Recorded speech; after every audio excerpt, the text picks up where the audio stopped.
ಒಂದ್ ಕಡೆ ಇತಿಹಾಸ ಅದರಿ, ಇನ್ನೊಂದ್ ಕಡೆ ಭಕ್ತಿ ಅದರಿ. ಇವೆರಡರ ಮಧ್ಯನೂ ಇವತ್ತಿಗೂ ಉತ್ತರ ಸಿಕ್ಕಿಲ್ರಿ ಈ ದೇವಸ್ಥಾನದ ಬಗ್ಗೆ.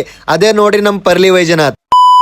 ನಮಸ್ಕಾರ ಶರಣ್ರೆ. ಇಂದು ನಾವು ಬಂದಿರೋದು ಮಹಾರಾಷ್ಟ್ರದ ಬೀಡ್ ಜಿಲ್ಲೆಯ ಪ್ರಸಿದ್ಧ ಪರ್ಲಿ ವೈಜನಾಥ್ ದೇವಸ್ಥಾನಕ್ಕೆ. ಆದರೆ ಈ ದೇವಸ್ಥಾನದ ಬಗ್ಗೆ ಒಂದು ಕುತೂಹಲಕಾರಿ ಪ್ರಶ್ನೆ ಇದೆ. ನಿಜವಾಗಿಯೂ 12 ಜ್ಯೋತಿಗಳಲ್ಲಿ ಒಂದ ಅಥವಾ ಇಲ್ಲನ? ಶಿವಪುರಾಣದಲ್ಲಿ ವೈದ್ಯನಾಥ್ ಎಂಬ ಜ್ಯೋತಿರ್ಲಿಂಗದ ಉಲ್ಲೇಖ ಇದೆ, ಆದರೆ ಇಂದಿನ ಯಾವ ಸ್ಥಳ ಎಂಬುದು ಸ್ಪಷ್ಟವಾಗಿ ಹೇಳಿಲ್ಲ. ಅದಕ್ಕಾಗಿಯೇ ಮಹಾರಾಷ್ಟ್ರದ ಪರ್ಲಿ ವೈಜನಾಥ್ ಮತ್ತು ಜಾರ್ಖಂಡ್ನ ದೇವಘರ್ ವೈದ್ಯನಾಥ್ ಎರಡೂ ಕ್ಷೇತ್ರಗಳು ತಾವೇ ನಿಜವಾದ ವೈದ್ಯನಾಥ್ ಜ್ಯೋತಿರ್ಲಿಂಗ ಎಂದು ಪರಂಪರೆಯಿಂದ ನಂಬುತ್ತೇವೆ. ಪುರಾಣಗಳ ಪ್ರಕಾರ ಸಮುದ್ರ ಮಂಥನ ನಂತರ ನಡೆದ ಯುದ್ಧದಲ್ಲಿ ಗಾಯಗೊಂಡ ದೇವತೆಗಳಿಗೆ ಶಿವನು ವೈದ್ಯನಾಗಿ ಚಿಕಿತ್ಸೆ ನೀಡಿದನೆಂದು ಹೇಳಲಾಗುತ್ತದೆ. ಆದ್ದರಿಂದ ಶಿವನಿಗೆ ವೈದ್ಯನಾಥ್ ಎಂಬ ಹೆಸರು ಬಂದಿತ್ತು. ಇನ್ನೊಂದು ಪ್ರಸಿದ್ಧ ಕಥೆ ರಾವಣಿಗೆ ಸಂಬಂಧಿಸಿದ. ರಾವಣ ಶಿವನು ಲಂಕೆಗೆ ಕರೆದುಕೊಂಡು ಹೋಗಲು ಶಿವನು ತಪಸ್ಸು ಮಾಡಿದನು. ಆತ್ಮಲಿಂಗವನ್ನು ನೀಡಿದ ನಂತರ ಪುರಾಣದಲ್ಲಿ ಹೇಳಲಾಗುತ್ತದೆ, ದೇವತೆಗಳು ಉಪಾಯದಿಂದ ಆ ಲಿಂಗ ನೆಲದ ಮೇಲೆ ಸ್ಥಾಪನಿಸಲಾಯಿತು. ಈ ಕಥೆಯನ್ನು ಪರ್ಲಿ ದೇವಘರ್ ಎರಡು ಕ್ಷೇತ್ರಗಳಲ್ಲಿ ಪರಂಪರೆಯೊಂದಿಗೆ ನಂಬುತ್ತಾ ಬಂದಿದ್ದಾರೆ. ಇತಿಹಾಸದ ದೃಷ್ಟಿಯಿಂದ ಈ ದೇವಸ್ಥಾನವು ನಂತರದ ಕಾಲದಲ್ಲಿ ಹಲವು ರಾಜರು ಅಭಿವೃದ್ಧಿಪಡಿಸಿದರು. ಮಹಾರಾಷ್ಟ್ರದ ಕಾಲದಲ್ಲೂ ಅಹಿಲಾಬಾಯಿ ಹೋಳ್ಕರ್ ಅವರ ಕಾಲದಲ್ಲೂ ಈ ದೇವಸ್ಥಾನಕ್ಕೆ ಅಭಿವೃದ್ಧಿ ಕೊಡುಗೆ ದೊರೆತಿತ್ತು ಎಂದು ಉಲ್ಲೇಖವಿದೆ.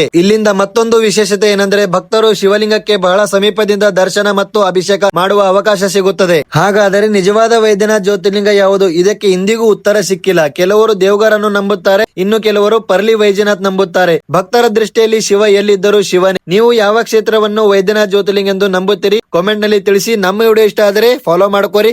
ಮತ್ತೊಂದು ವಿಡಿಯೋಲಿ ಸಿಗೋಣ. ಜೈ ಹಿಂದ್, ಜೈ ಕರ್ನಾಟಕ, ಭಾರತ್ ಮಾತೆ, ಜೈ ಶ್ರೀರಾಮ್, ಹರ ಹರ ಮಹಾದೇವ್.